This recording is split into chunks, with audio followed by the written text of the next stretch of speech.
Hello all. So యాక్చువల్గా ఇప్పుడు ఈ వీడియో చేయడానికి రీజన్ ఏంటంటే నాలాగా ఎవరైనా ప్రాబ్లమ్స్ ఫేస్ చేసే వాళ్ళకి ఏదైనా సరే ఇది అర్థమవుతుంది అనేసి నేనైతే చేస్తున్నాను అనమాట.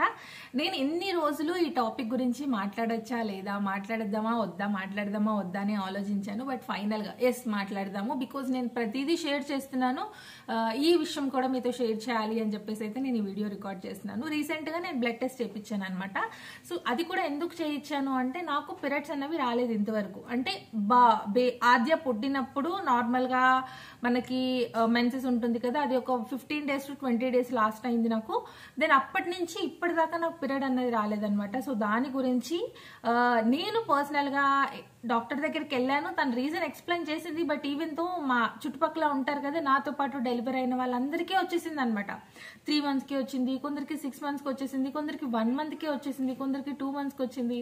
సో నా ఒక్కదానికి ఎందుకు రాలేదు అని చెప్పేసి నేనైతే డాక్టర్ని కన్సల్ట్ అవుతా. ఆవిడ ఒక్కటే మాట ఏమన్నారంటే, బ్రెస్ట్ ఫీడింగ్ చేసే మదర్స్ కి పీరియడ్స్ అన్నవి లేట్ గా వస్తాయంట డెలివరీ అయిన తర్వాత. సో దాని గురించి వరి అవ్వాల్సిన అవసరం లేదని నాతో చెప్పారనమాట. బట్ స్టిల్ ఎంత వరి అవ్వద్దు అన్నా కూడా ఇప్పుడు 1 year అయిపోయింది. 1 year అయిపోయి నాకు తెలిసి 1 month వచ్చేసింది అనమాట. సో ఇంకా రాలేదు నాకు. ఎందుకు? బికాజ్ ప్రతి అమ్మాయికి ఏంటి అంటే ఇదొక కన్సర్న్. ఈవెన్ పీరియడ్స్ లేట్ అయినా, పీరియడ్స్ తొందరగా వచ్చినా అది ఒక కన్సర్న్. అసలు పీరియడ్స్ రాకపోయినా ఒక కన్సర్న్, రైట్? సో ఈ పీరియడ్ సైకిల్ అన్నది ఎప్పుడైతే 25 to 30 days సైకిల్ ఉంటుంది, లేదా కొందరికి 40 days సైకిల్ నడుస్తూ ఉంటుంది. సో ఈ సైకిల్ అన్నది కరెక్ట్ గా రన్ అవుతుంది అంటేనే అమ్మాయి హెల్త్ పర్ఫెక్ట్ గా ఉందని అర్థం, రైట్? లేదు 3 months కి ఒకసారి వచ్చింది, 6 months కి ఒకసారి వచ్చింది అంటే might be any issue like thyroid ఉండొచ్చు, పీసీఓఎస్ ఉండొచ్చు, సమ్ అదర్ ప్రాబ్లమ్స్ ఏవైనా ఉండొచ్చు అనమాట. పీసీఓడి ప్రాబ్లమ్స్ కూడా చాలా మందికి ఇప్పుడు ఉంటున్నాయి. సో అదేం పెద్ద ప్రాబ్లమ్స్ కాదండి. నాకు రీసెంట్ గా మెసేజెస్ కూడా చేస్తున్నారు. ఏంటి అంటే పీసీఓడి ఉన్నక్క నేను ప్రెగ్నెంట్ అవ్వగలుగుతానా లేదా, థైరాయిడ్ ఉన్నిందక్క నాకు ప్రెగ్నెంట్ అవ్వగలుగుతానా లేదా అనేసి. అవి అసలు ప్రాబ్లమ్స్ కాదండి అవి. సి మీరు అంటున్నారు మీకు అది బయటపడింది అంతే. బట్ ఒక 10 members కి చెకప్ చేపిస్తే ఖచ్చితంగా అందులో 5 members కన్నా ఏదో ఒక చిన్న ప్రాబ్లం ఉంటుందండి. పక్కా ప్రాబ్లం ఉంటుంది. సో దాని గురించి వరి అవ్వాల్సిన లేదు. చాలా మందికి పీసీఓడి ఉన్నా ప్రెగ్నెన్సీ కన్సీవ్ అయిపోయింది, థైరాయిడ్ ఉన్నా ప్రెగ్నెన్సీ కన్సీవ్ అయిపోయింది. సో దాని గురించి వరి అవ్వాల్సిన అవసరమే లేదు. మీ అందరికీ తెలుసు నేను ప్రెగ్నెంట్ ఉన్నప్పుడు థైరాయిడ్ ఉంది అని చెప్పేసి రీసెంట్ గా బ్లడ్ టెస్ట్ చేపించాను అనమాట. నిన్న కాదు, మొన్న సండే రోజు బ్లడ్ టెస్ట్ చేపించాను. అవి నాకు నిన్న వచ్చాయన్నమాట రిపోర్ట్స్. నాది బ్లడ్ వచ్చేసి పర్ఫెక్ట్ గా ఉంది. 13 points ఉందన్నమాట. 13.1 ఉంది blood. And as well as thyroid వచ్చేసి 0.42 ఉంది.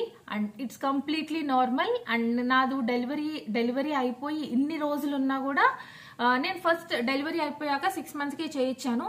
అప్పుడు వచ్చేసి నాకు 3.20 సంథింగ్ ఉన్నింది. That is also normal. And next తర్వాత మళ్ళీ 6 months కి చేపించాను.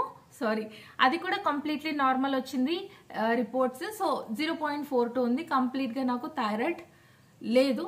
మళ్ళీ 6 months కి చేపిస్తాను. బికాస్ ఎందుకంటే ఇది నాకు ఆల్రెడీ వచ్చింది కదా, మళ్ళీ వస్తుందేమో, మళ్ళీ హై అయిపోతుందేమో అన్న ఉద్దేశంతో నేనైతే మళ్ళీ చేపిస్తున్నాను అనమాట 6 months కి వన్స్.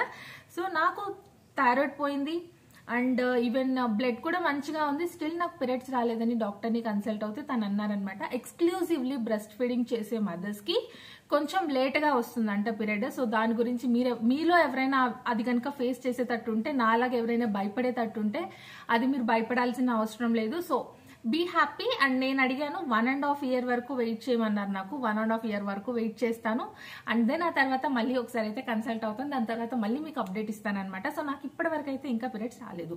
సో అందుకని చెప్పేసి అంటున్నాను, ఎవరు కూడా టెన్షన్ అవ్వద్దండి. ఇలా ఎవరికైనా కనుక మీ చుట్టుపక్కల అందరికీ వచ్చి నాలా ఎవరైనా టెన్షన్ గా ఫీల్ అవుతూ ఉంటే కనుక ఈ వీడియో మీకు హెల్ప్ఫుల్ అవుతుందని అయితే చేశాను అనమాట. సో ఎక్స్క్లూజివ్ బ్రెస్ట్ ఫీడింగ్ ఉన్న వాళ్ళకి మైట్ బి కొంచెం లేట్ అవ్వచ్చు. So don't worry. అండ్ ఇంకొకటి ఏంటి అంటే, చాలా మంది నేను ఇన్స్టాగ్రామ్ లో పోస్ట్ పెట్టాను నా వెయిట్ లాస్ గురించి.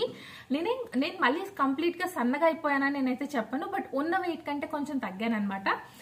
సో దాని గురించి అక్క చెప్పండి, వెయిట్ లాస్ వీడియో చెప్పండి అని చెప్పేసి అంటున్నారు. Yes, for sure. నేను నెక్స్ట్ ఒకసారి టైం చూసుకొని నా వెయిట్ నేను ఏమేమి ఫుడ్ తీసుకున్నాను, వెయిట్ లాస్ అంటే నేను డైటింగ్ ఇన్ ద సెన్స్ ఏంటంటే ఒక పూట తిని ఒక పూట తినకుండా అలా అయితే నేను లేననమాట.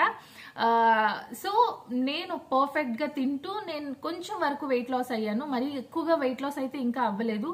స్టిల్ ఇన్ ప్రోగ్రెస్, ఇంకా టైం పడుతుంది, నేను మళ్ళీ అప్డేట్ చేస్తాను. 6 kgs అయితే నేను లాస్ట్ అయ్యాను అనమాట.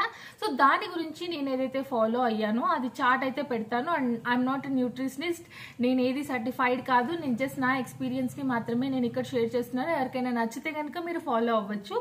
సో లేదు, మీరు ఒకవేళ చేయాలి అనుకుంటే గనక మీరు డాక్టర్ని కన్సల్ట్ అయ్యి ఒకవేళ డాక్టర్ ఓకే చేసింది అంటే yes you can follow that. నేను ఫాలో అయిన ఎక్సర్సైజెస్, నేను ఫాలో అయిన డైట్, ఎవ్రీథింగ్ నేనైతే మీతో షేర్ చేసుకుంటాను. ఫర్ షూర్ నెక్స్ట్ వ్లాగ్స్ లో నేను ఖచ్చితంగా పెడతాను అనమాట.